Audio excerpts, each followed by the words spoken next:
Attendez, ne confondons pas tout, parce que quand vous mettez une musique comme ça, j'ai compris, quoi. On se soigne par les plantes, on n'est pas obligé de fumer un pétard qui ressemble à un porte-voix. On a dit toutes les plantes. Toutes les plantes, oui, d'accord. Alors, ça recommence, bien sûr. Les plantes peuvent-elles être une alternative aux médicaments? On a déjà traité ce sujet. Il se trouve que là, il y a un médecin qui revient là-dessus.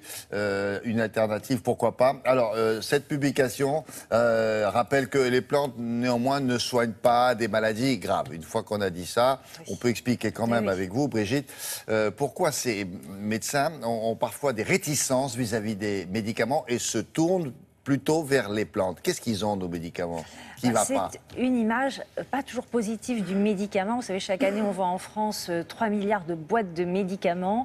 Et parfois, notamment chez les personnes âgées qui prennent plusieurs médicaments par jour, il peut y avoir des interactions. C'est-à-dire que des médicaments vont mal réagir les uns avec les autres dans l'organisme. Et ces interactions médicamenteuses seraient responsables de 10 000 décès par an.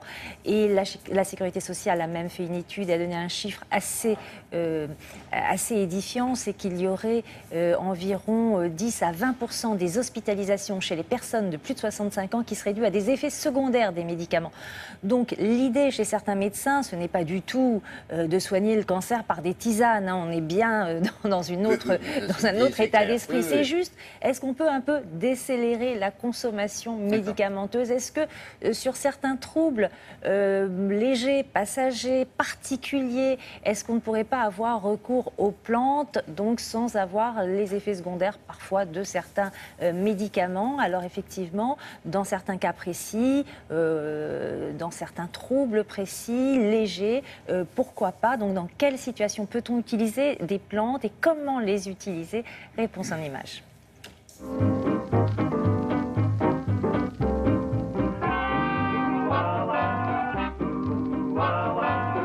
Il existe de nombreuses situations dans lesquelles les plantes sont extrêmement utiles, comme par exemple en cas de stress, d'anxiété, de troubles du sommeil. Parmi ces plantes, on a par exemple l'aubépine qui permet de lutter contre l'anxiété. On a aussi la valériane qui assure un meilleur sommeil, surtout lorsqu'il existe une note dépressive. Et puis, la plante vraiment intéressante en cas de troubles importants du sommeil, c'est l'Eschscholzia ou pavot de Californie. Des études scientifiques ont montré l'efficacité de ces plantes et surtout elles sont très avantageuses par rapport à des anxiolytiques, des somnifères qui entraînent parfois des somnolences avec des risques de chute pour les personnes âgées, voire des accidents de la route. On n'a pas du tout ces effets-là avec les plantes dans ce genre de troubles. Autre domaine où les plantes peuvent être intéressantes pour la santé, ce sont les troubles intestinaux, à type par exemple de douleurs abdominales, de ballonnement. Et là, on a une plante souveraine qui s'appelle la mélisse. On peut ajouter par exemple, si on a une tendance à avoir un peu de diarrhée, de la salicaire ou de la feuille de noyer. Si au contraire on est constipé, eh bien on rajoute de la mauve ou du plantain. Ces plantes, elles ont démontré leur efficacité dans ce genre de troubles.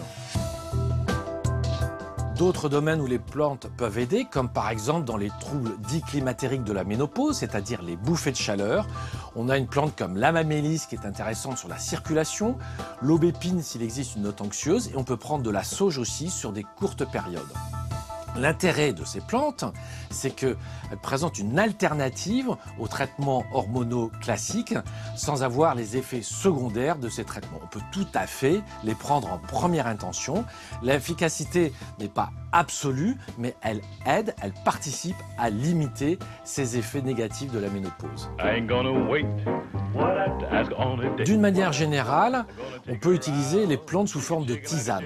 Le principe actif va se solubiliser dans l'eau et avoir une réelle efficacité.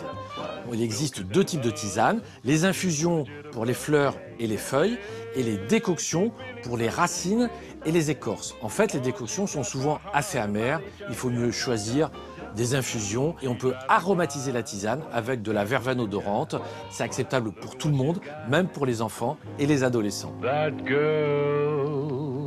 répertoire quelque part, il y a une nomenclature qu'on peut consulter, le livre de ce médecin ou pas? Effectivement, le livre du docteur Laurent Chevalier, Moins de plantes, plus de médicaments aux éditions Fayard, et puis Les plantes du bien-être, les remèdes de A à Z de Michel Pierre, et c'est aux éditions Duchesne. Donc toutes les plantes sont répertoriées. Il ne faut pas oublier, bien sûr, que les plantes peuvent avoir des effets secondaires ou comporter des risques. Il faut aussi demander conseil à son médecin ou son pharmacien. Oui, c'est important. Le pharmacien, il est fait pour ça. Bien sûr. C'est très bien, il est fait pour ça aussi.